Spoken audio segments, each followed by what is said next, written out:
Yeah. Hello, Rinse France. It's Bony. I'm not alone today because I'm with the pioneer of ghetto house, booty music, DJ Assault. How you doing? DJ Assault. I'm pretty good, pretty good. Can't complain. It's sunshine, not rain, so. Great. How was it yesterday? Because you were here in Paris for the Madre release, and that was yesterday at Badaboom. How was the party? Tell me. Oh, it was good. It was very good. I had a lot of fun actually. Yeah. That one thing that surprised me that is everyone knows your song, you know? Yeah. People went crazy when you play your tracks. Your tracks was the maddest of the night. How do you explain it that your style, your music come here and make so much noise, you know? Well, that's kind of the goal I have, because it's a lot of DJs that maybe they have names that people recognize, but if you ask, okay, well, what track do that person or DJ make, and nobody know the track, but they know the DJ name. So I just concentrate on being a more complete artist. I mean, DJing is just one aspect of it to promote the tracks, I feel, because really it's like a real artist that I just happen to have been DJing so long, so I use it to promote my tracks. Because if I didn't produce music, I wouldn't be DJing, I think. So it's just a vehicle, to drive, a luxury vehicle to promote my tracks. Crazy. Yeah. I really like this.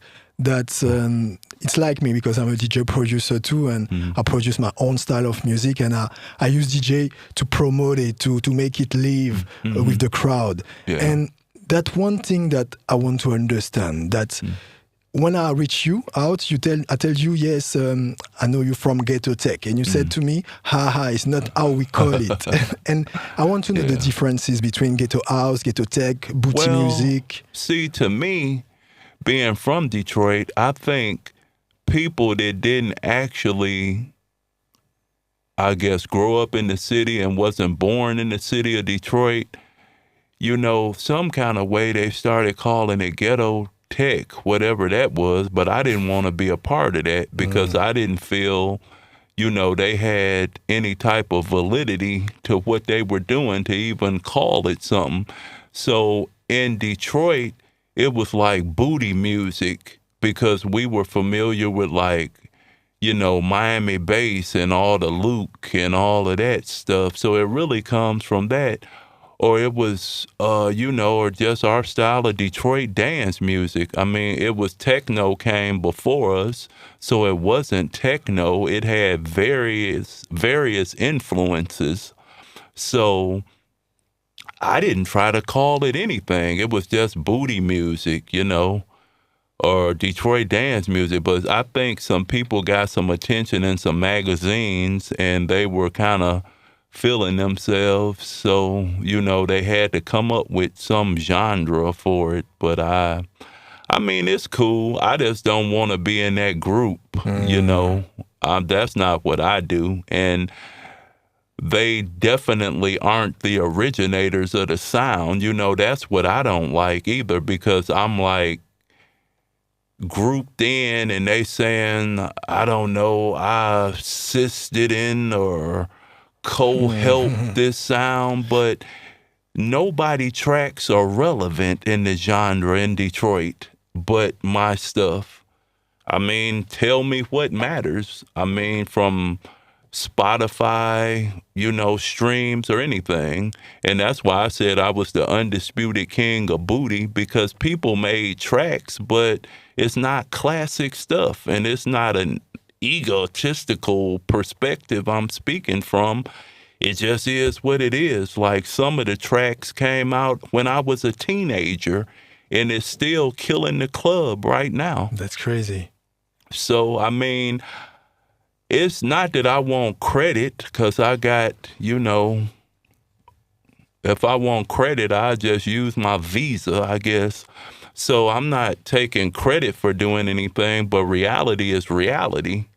You know, that's all I'm saying. It's like, I don't know. I mean, people, I represent, you know, Detroit. I just try to represent Detroit worldwide. You notice I didn't change my style no matter what new dance genres came out. I just kept it gangster Keep it hood gangster. style, you know. So it's like it is like, you know, ghetto house that, you know, because I admired all of the Detroit and Chicago producers, you know, that they had their own thing with the ghetto house, and I'm a big, you know, Chicago house fan of the early original house stuff. So sometimes I produce stuff like that, but I wouldn't say, oh, I'm the king of ghetto house when you had Dance Mania. You know, I respect all the artists that was on Dance Mania. You know, rest in peace to my man, you know, DJ Dion and all of, you know, I respected everybody that's, you know, legitimate. It's some frauds in, you know, every aspect of stuff. And I'm just, you know, I'm a little bit older now, and I'm just sick of playing the political game. So, like, if you're a fraud, I just tell you're a fraud, man. It's like, that is what it is. Yeah. Fraudulent, counterfeit. They printing paper. They don't really have the paper. Yeah, you but know. You talk about fraud, and that's really funny because right now I see the DJ scene has a lot of marketing stuff, a lot of branding. It's ruined. It's crazy, and I see that you don't play this game. You're not like an Instagrammer, like influencer and stuff. How do you see that, and how do you manage to don't be part of this new culture? You know. Well, I think all the gimmicks and you know, the influencers. If it's like I say, if it's a fraud, it's gonna last for a period of time. They're hoping to game the system, but I think, you know, you kind of reap what you sow and you harvest what you plant. Or maybe I'm talking in metaphors or whatever. So, you know, you're not gonna plant something in the ground for a month and like, oh, I'm killing it at farming and agriculture. You know, no, because there's people that's been doing it 5 years, 10 years, 15 years, 20 years, and they keep cultivating the seeds that's planted. So that's how I look at it. I don't really worry about what people doing. I kind of mind my own business. So, because the fans, they know what's real and what's not. Because I always say, you know, I always invested in my own career myself. And if I was a fraud or fake, I couldn't last this long, not coming from like corporate funding and, you know, the major labels and all of that. People would know, this guy's corny, get him out of here, you know, but they don't say that, you know, so. And you succeed like to create a real economy, a real like business around yourself, your music. What can you tell us about this? What was it at the beginning? What was the good decision, the good strategy that you had that make you the man that you are today? Well, a lot of people don't know I'm a business major. So that was my background in college. So I'm just very realistic. I'm not a dreamer. I just look at stuff, analyze it, study it, do the research, try to apply, you know, some type of business plan to it, but not being a dreamer or imagining, oh, I could do this and that when it's not realistic. I'm just a very realistic person, you know, that look at things, what can actually be done without dreaming, you know, because it's going to take hard work, what a lot of people are allergic to. They want it overnight. But the business, I say, the music business is very academic. That's what artists don't understand. And that's why they never can, I never wanted to be old and broke. and everybody used you when you were young and got all your money. And that's how the game worked. You know, they try to use and abuse people because they're not into educating artists about the business. And it's unfortunate.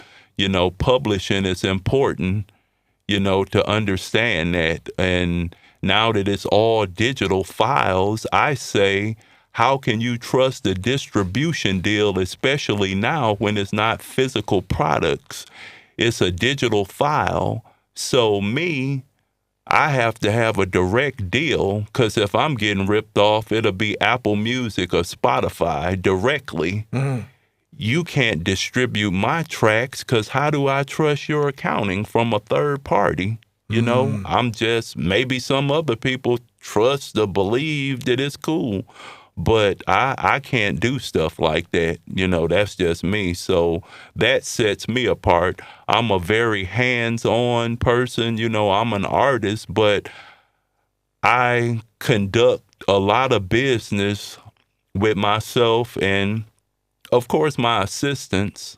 But with anything, I need firsthand information, you know, to determine, okay, you can do this now, or this person can do that now. I can delegate responsibility, but I need to know exactly, you know, what's happening. And I think you have to be a real person. You mentioned like all the Instagram and things, people, they look $1 million on Instagram and you see them in real life and they like $1. So it's like, you can't be like that, and you have to respect people that are willing to spend their money on you. It's very important that you understand and appreciate, you know, the fans. And that's why you see, like last night, wow, come down in the club, in the crowd, you know, after I'm finished and talk to the people. You know, that's a lot of information. That's I'm huge. always into information and meeting the people, you know, saying I'm a real person. I'm not like Hollywood. Yeah. They pay their money and, all right, I'm by. My set is over. You know, them people probably using the sync button anyway, but that's another story, you know. Topic. But no, I mean, I appreciate, you know, people, they don't have to spend their money. They could have been throwing rotten bananas, eggs, watermelon, anything at me last night. You know, they were having fun. They didn't boo me. No. Or nothing. So, No you reason. know, No yeah, reason to- I that was appreciate it. You know, I wasn't made to work a job. So I appreciate the fans. I mean, I worked at McDonald's before as a teenager. I delivered the Detroit newspaper. And that's why you stay humble, and Yeah, that's so inspiring. I don't need no job. The 9 to 5 was not for me. Yeah, that's for me neither. Yeah, And so let's talk about your discography, you know, your music. It's huge. You have so many tracks. And I wonder, how do you do to be productive, to produce all these tracks, to keep the business tight? Tell us about your routines, your advices about creating music. Well, what people don't know, I'm probably OCD to a bit. To some extent, but I'm very meticulous about organization. That's like my strong point. I'm very organized. So I probably can do the work of 3 or 4 people when it's just me. So with the tracks, it's important that I feel, especially nowadays, like when people hear about the music, they can't really know everything I do in a day. They would have to listen to hundreds of songs. And it took years and years also. But I never stopped because, like, it's no ghosts in my studio. And I'm saying, like, from ghost writers or, you know, I pretty much play all the instruments and write everything myself. So I'm very efficient in songwriting, so I can accumulate a lot of material because I don't have to depend on people to do it. If I want to collaborate with some people, I can, if I choose to, but I don't have to. You know, it's so much collaborative stuff nowadays, but I don't feel the music is getting better from my perspective. You know, I see 7 writers on a song. I would think it would be good enough to make me, you know, just quit and hang it up and say, oh, I'm old and washed up and I don't have it no more. But it kind of motivate me, because if that's the best that people can do with all of those people with input on the records, I use it for motivation, you know. And me, I'm a big nerd of music production. What do you use, like your software, your equipments? Man, I'm a plug-in junkie. I'm addicted. I have some like outboard analog things too, but mostly like plug-ins, especially now, because I think the quality got a lot better. For sure. But I just wish I could figure out what DAW to use permanently, because I'm so curious in a lot of things. Certain things I don't like. I know it don't work, but it's still about 3 or 4. I wish I could just narrow it down to doing everything in one DAW. You use multiple DAW too? Sometime, but I don't like that. And I think it's not efficient, but it's like certain features, if one, you know, software company would just steal all the good features from every other DAW, you know, then it would be cool. But yeah, I'm indecisive. It kind of bothers me, because I'm usually never like that. You know, that's the biggest problem. But other than that, you know, plugins are just for fun, you know, for all the rolling cloud stuff. Arturia, I love as far as instruments. Shoot, now I'm drawing a blank, because, well, of course, Native Instruments, they're cool. Usually I'm endorsed by them for most products. So, Great. a lot of stuff, you know, the regular stuff, Waves. I'm a big UAD fan. Yeah, me too. I discovered last year. Yeah, hardware and plugins. Yeah, so Nexus, you know, for sounds. IK Multimedia, I love them. Your boy Slate Digital. Yeah, I like them. And how do you keep like the passion about it, about music, about touring, because you tour a lot, and it's been years? I have a little answer, because for the first time I saw someone who is talking to the crowd, who is interacting with the crowd, creating a new story. And I think that you change that for every set, you know, the way that you talk, the interaction. And I feel like with this type of behavior, with this type of show, you can get done with it. You can get bored with it. Right. Well, most DJs, at some point, you have to be human. I mean, if you're just playing records, nobody know like your personality. I mean, sometimes they dance around, but I think a lot of DJs be dancing more than the crowd is dancing. So, I mean, I don't know if that help or hurt them. So, whatever with that. But yeah, I think you have to be human. You know, from the rap lyrics, you know, people sometimes take it the wrong way. I just like to have fun, you know. I can laugh at anything. I can laugh at myself, and like I don't have like low self-esteem or like, you know, low self-confidence, or I'm not perfect, so I can laugh at me. I don't worry about the imperfections. I'm totally comfortable, you know, with who I am. So I just have fun in life, you know. I don't care what people say about me, you know. Everybody got an opinion. So, have fun, but it is unfortunate that there's so many miserable people on the internet, though. I will say that. It's like Oh man, it's like finally it reminds me of like all the nerds that got beat up in high school are saying, oh, we can now get our revenge on the internet. You know, they're the Superman typing with on the laptop, like, you know, they're so tough. And I wish you could just press a button where you could be there, where they would have to type all that big bad stuff in front of you, you know, because people be Tony Montana, Al Capone, you know, Crips, Bloods, Vice Lords. They be the toughest people in the world when they're typing. But in real life, you know, I know that they wouldn't say that stuff. It's unfortunate that it's disrespectful. And then people sometimes they say, well, look at how I responded to something, like I shouldn't defend myself when people don't know me. And like, how are you judging me, for instance? Like, and I talk about real stuff, man, because I'm just real.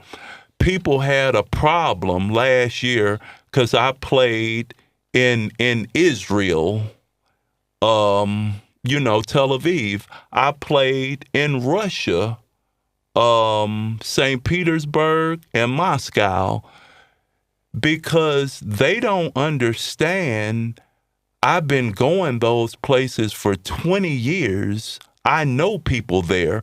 Because of what your government doing, we don't give a fuck. We're just dancing. So I hope you can cuss, but I'm like mad that people try to judge me. Only God can judge me. I don't care what they say about me. Say what you think.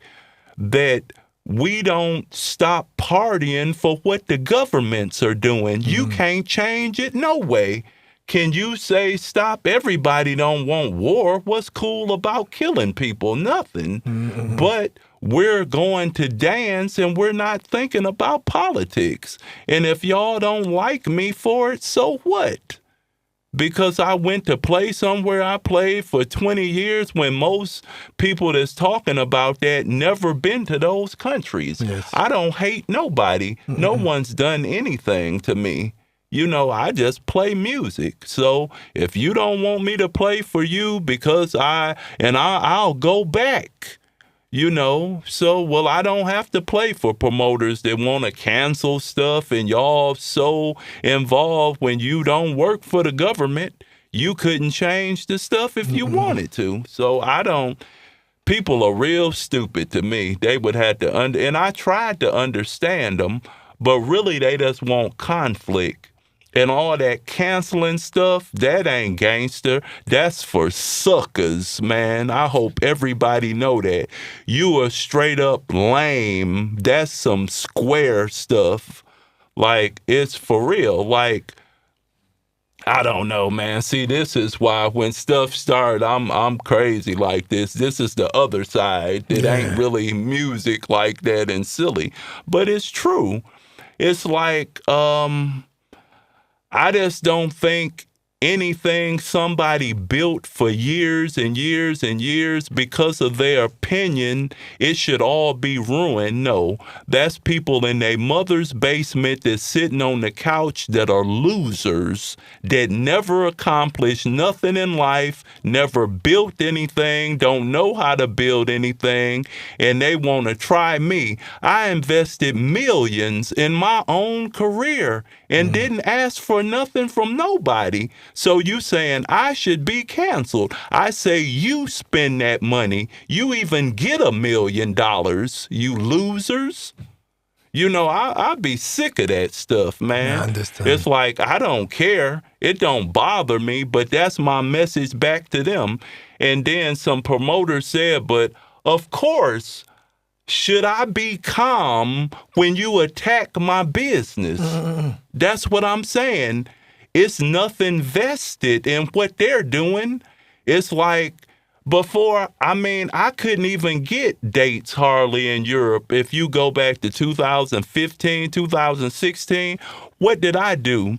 I bought my own plane tickets from the U.S. to come to Europe hotels, everything, to talk to promoters to see what's going on. Do they not like what I do anymore? Because I've been doing it for a while. I can accept that. But what's going on? You know, I'm investing my own money. What DJ would do that when you're not on a tour? You just fly to a whole nother continent to try to see how can you get bookings and put together your business. You know, I'm not against anyone or try to victimize anyone, but I won't let anybody attack me or what I do. You know, I don't fear nobody, you know, and you know, that's coming from Detroit or whatever. But I don't. I mean, I have to say that. So cancel shows, do whatever y'all like to do. I'll play for the people that like to book me because I haven't done anything to anyone. So I'm not a victim of nothing. You know, a victim, I'm too strong to be a victim. I put it like that, you know. For sure. And I can feel that you have like a lot of charisma, you got your gut and you speak with your gut. And yeah. How was it back then when you were like a child? Does it grow with like experiences? You know, I was never really shy. And as a teenager, man, I didn't ask, oh, what do you think about this song? I kind of did what I felt, and I was like, if the people like it, cool. If they don't like it, well, music is not for me. But I never cared about critiques or what critics wrote and how they didn't like it. I tell anybody, don't even ask me what I feel about your track. Go find somebody that supports your vision and build your community of people that support you. Maybe everybody hate it, but if you find enough people that like it, that's all you care about. You know, everybody won't like everything, but just find the people that are into what you want to do and build those people around you. That's kind of, you know, all I did. I don't try to play where I'm not wanted. I appreciate people that invite me to festivals, but sometimes they're a bit political, you know, with the lineups and the time slots and all of that. But I appreciate it. But I just work with, you know, the core group of the fan base and build it from there. A lot of people, I want to play a festival, 50,000 people, and it's, you know, it's lit, and we turning up and all of this stuff. But if they don't know you as an artist, you know, a lot of festival names are more popular than any artist playing there. People just go because of the name of the festival. It's very, you know, they built the brand, I guess. But no one remembers you.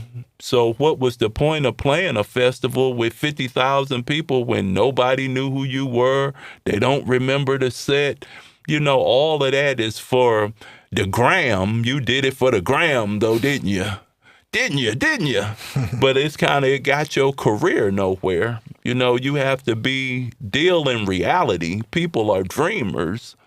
You know, I think that's the thing. Thank you so much for these advices, for this interview.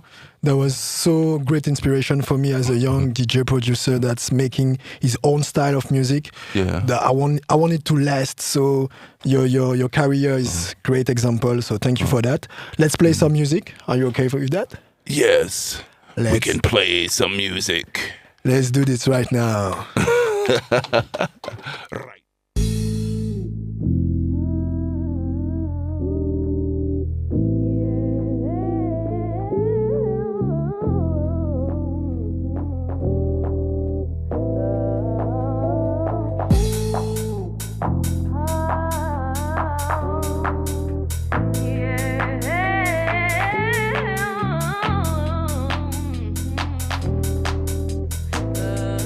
All I do is think about you.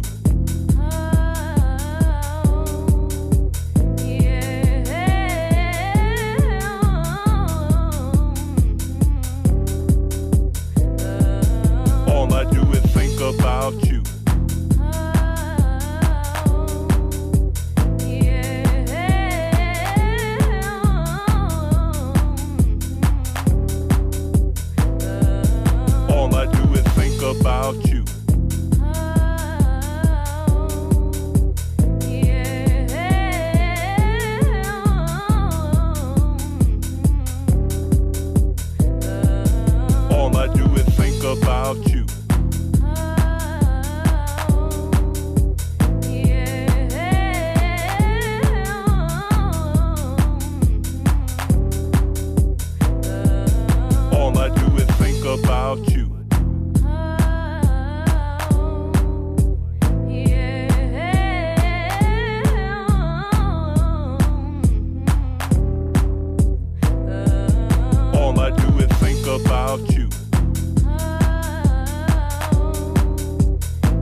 about you.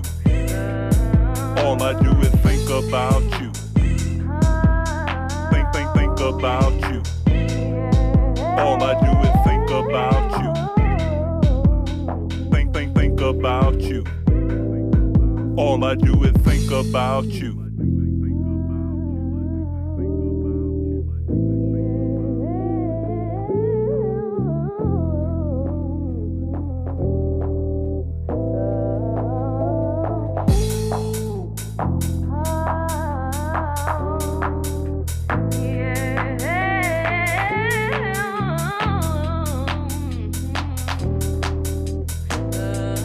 All I do is think about you.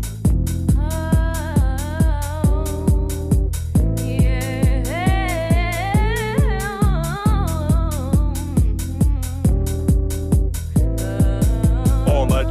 about you.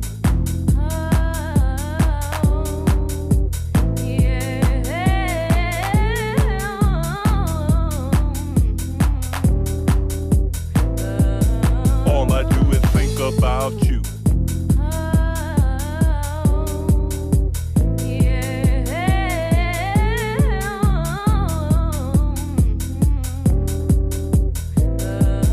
All I do is think about you.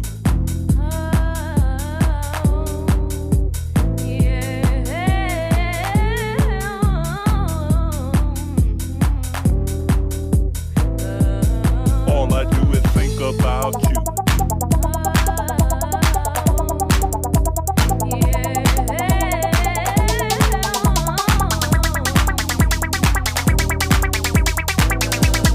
All I do is think about you.